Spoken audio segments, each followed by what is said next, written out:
Ah, Your Majesty. Tending to your weapon, I see. My apologies for interrupting you. It's all right. I just finished. Is there something you need, Rodrigue? Yes, in fact. I received this from Matthias when I was in Gautier territory the other day. From the Margrave? But this sword is... He said he'd borrowed it from Lambert years ago, and had long since forgotten about it.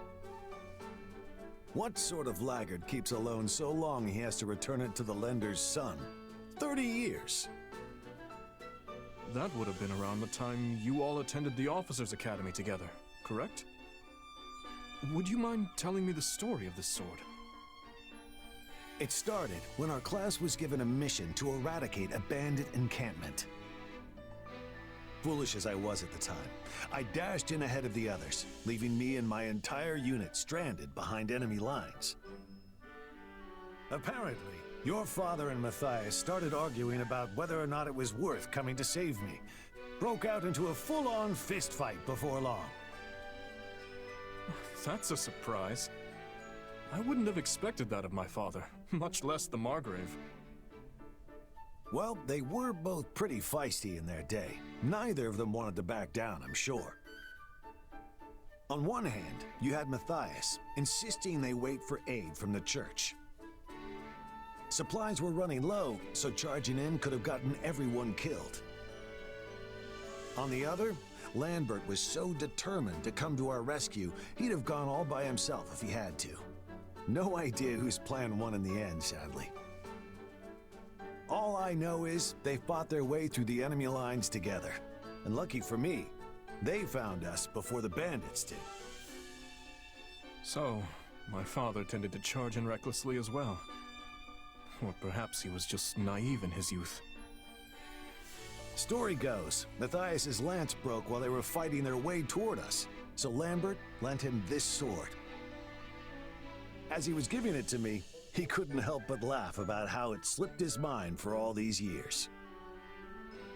Considering what I know of the Margrave, I have my doubts that he actually forgot it at all. You're probably right. This is just my opinion, but I don't think he ever really managed to accept Lambert's death until you ascended the throne. Perhaps. In any case, please tell him I've received it. And thank you for relaying that story to me. It seems even in his youth, my father was willing to do whatever it took to see those close to him safe. Yet here I've gone and started a war, knowing full well it will hurt those I care about most.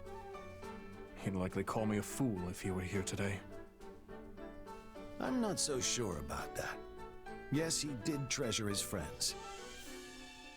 But I don't think he would have been too keen on abandoning the church either, considering all they've done to protect the people of Fargus. Rodrigue, you knew my father well. Could I ask you to do something for me? If I ever attempt anything that would bring shame to his name, please. Say no more. I'll stop you, even if I have to lay down my life to do it. I already promised him the same thing, actually. You have my deepest thanks.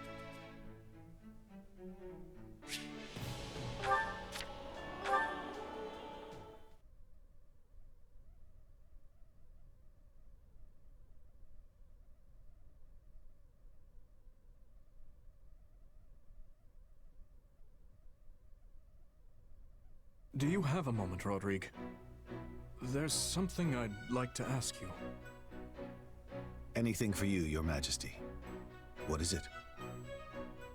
I want to hear your side of the story. Of which story exactly? How did you feel when you learned of my father's death? I've struggled to ask this before, but I want to know. So that's what you mean. Honestly, I had a difficult time believing it at first. But as moons passed, I gradually grew to accept the reality of it. And of course, I recalled the promise I'd made him, and vowed to myself that I would carry it out. I wonder then, had I died alongside my father and Glenn and Dusker, what would you have done? You know, a fleeting thought flashes across my mind every time I see you reflect upon my father. It feels as though you aspired not just to stand beside him in life, but to meet death with him as well. Don't overthink it, Your Majesty. I'm a pretty stubborn guy, you know. No, I didn't wish for my own death when Lambert passed. But sometimes I think that if I have to die to honor my promise to him, I would be satisfied with that. I won't allow you to throw your life away, Rodrigue. I'll not have you stolen from me by that promise. Losing you would be almost like losing my father for a second time. If you were to die because of me, it would destroy me. You may say that, but a subject lives by the example their king sets for them. And I know well enough that you don't value your life either. So if you'd like me to place more importance on my life, I urge you to do the same, Your Majesty. You're right. I have no excuse. No, I should apologize. That came out rather more harsh than I intended. You sounded so much like Lambert just now, I simply couldn't hold myself back. In truth, that's something I've wished I could have said to him for a long time now. Yet, you were the one who had to bear the brunt of it. I suppose I can hardly poke fun at Matthias for holding on to that sword all those years, can I? I sounded like my father? Indeed you did. Remember the story of the sword?